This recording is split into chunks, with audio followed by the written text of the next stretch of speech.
Welcome back, and thank you for joining for another one of Mike and Billy's whiskey reviews. Today, I am going to do a special bottle I was given by my good friend Keith at the Malton Man Cave, and that is the Oban 18-year-old, 43% ABV. Keith and I got together here recently, and we were going over some whiskeys that we would like to try.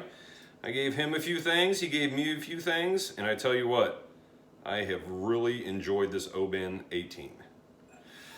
I've had the 14, I've had the Distiller's Edition, in my opinion, but I tell you what, I really have enjoyed this 18, so I've had probably 5 or 6 drams, drag it down to about the end of the bottle to try to get my tasting notes down for you guys and tell you guys what I think of the bottle. Don't know exactly what Keith paid for it. I do see it online with some retailers for around $130 roughly. So a little more expensive than the traditional 14-year-old, but as to be expected, being that it is 4 years further along as far as its maturation. So again, 43% ABV, Oban, 18-year-old. Oban is in the Western Highlands. It's still in the mainland of Scotland, really not that far from Campbelltown or from the island of Islay, although it is still in the mainland of Scotland. Famous for the 14-year-old, but that is one of the classic malts of Scotland. So if you're a single malt Scotch whiskey fan, I'm sure you've heard of the 14-year-old. Anyway, let's get into this 18-year-old and let's see what we think. First of all, I'm going to give you a color. Like most Diageo malts, I believe this is colored. Heard a funny little quip one time. Someone said if Diageo had the Fountain of Youth, that they would chill filter it and color it, and don't disagree with that. Move this over here just a tad. So the Oban 18, from what I've been able to tell, is a limited release bottle. Roughly 8,000 bottles were released with this current edition. I believe 770 or 7,700, I believe, if I'm not mistaken. Actually, I think I wrote it down. Yeah, 7,700 total bottles of this 18-year-old. So very nice of Keith to give me basically the last third of this bottle. I really enjoyed it, and I want to tell you guys what I think of it. So let's get to the nose.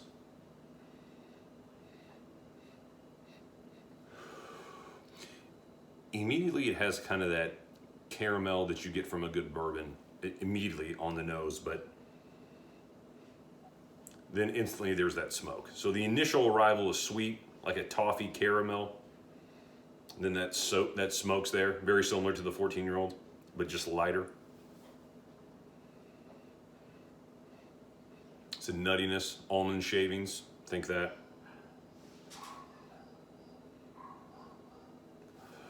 Still a little bit of that saltiness, that briny saltiness that you get with the 14, but richer. And a nice oakiness, almost like a toasted oak.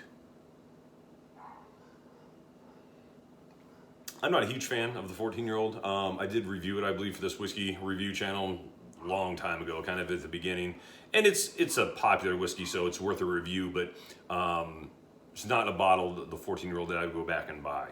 But this one is a different experience. It has a lot of the same characteristics, but a lot more refined and a lot richer than the 14-year-old. The smoke is taken a step back from the 14, but as far as the sweetness, the caramel, the oakiness, that is really amped up some.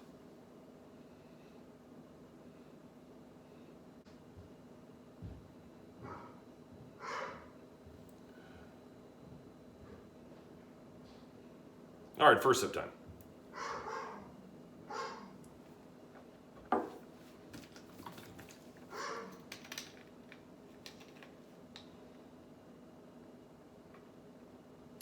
On the palate, you still get a lot of that smoke. But it's fruity. I would say mostly red fruits, maybe like a red apple, but then like something almost like out of a sherry cask, like just right at the end, just kind of a slight, kind of a plum characteristic to this one, right at the end. A lot smoother than the 14-year-old, a lot smoother.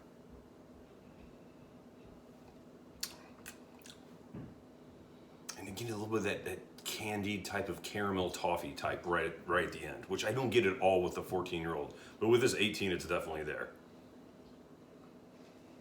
So I threw a little bit of water in it, Now this bottle's been open for a little while, and I've been working on it for the last 3 weeks or so. So it has oxidized a good amount. I have a little bit left, but it's oxidized a good amount, and it's really kind of opened up even from when I got the bottle a few weeks ago.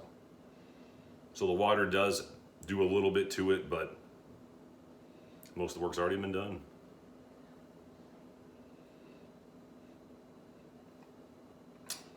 Now I'm getting none of the nuttiness on the palate, but again, on the nose, there's like almond shavings to this one.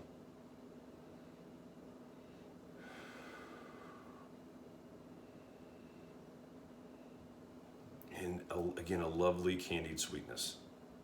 It goes with the nuts and with the smoke, really, really nice. This is a really nice bottle.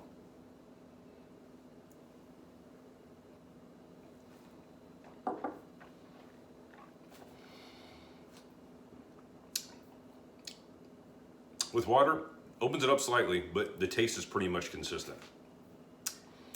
Initially, you will get a little bit of that bourbon sweetness, that caramel toffee, and then right away smoke comes in, right here on the sides.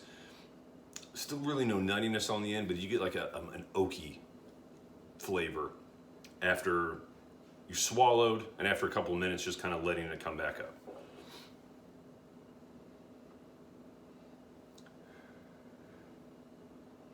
And then fruits, dried fruits probably. Again, like a red apple peel, maybe something like that. It's just so smooth. You know, 43% ABV isn't a high ABV by any stretch of the imagination, but I remember the original Oban 14-year-old and the Distillery's edition. It's quite a bit punchier than this 18-year-old. But again, things you would expect with extra maturation. You would expect it to be a little bit more refined. That's definitely the case. I tell you what, limited edition 18-year-old Oban. I'm impressed with it. I would say as far as the whiskey score goes, I was gonna make this kind of a quick one, but I'll say as far as the whiskey score goes, I would give this about a 90 out of 100, maybe, no, 90 out of 100 sounds about right. You know, for the price, you can pick one up for $130, $140. It's definitely worth it. Again, this is a limited edition, and again, there's, from what I've been able to read, about 7,700 bottles out there in the marketplace. So if you're lucky enough to get one, I'm sure you know how good of a whiskey it is. If you're a fan of Oban, I really recommend picking one of these bottles up. It's almost like if you say like a Boone Habin 12 or an 18, and the 25 is really a few steps up as far as the flavor experience, and just to kind of give you a little bit of a idea of what the step up is from the 14, because the 14 is not a cheap one. The 14 right around here is about $80. So you're talking an extra 50% for one that's quite a bit better. I would go for it if you're an Oban fan. Anyway, 90 out of 100, that's where I'm at. I want to thank you for joining for another one of Mike and Billy's Whiskey Reviews. Until next time, happy drinking.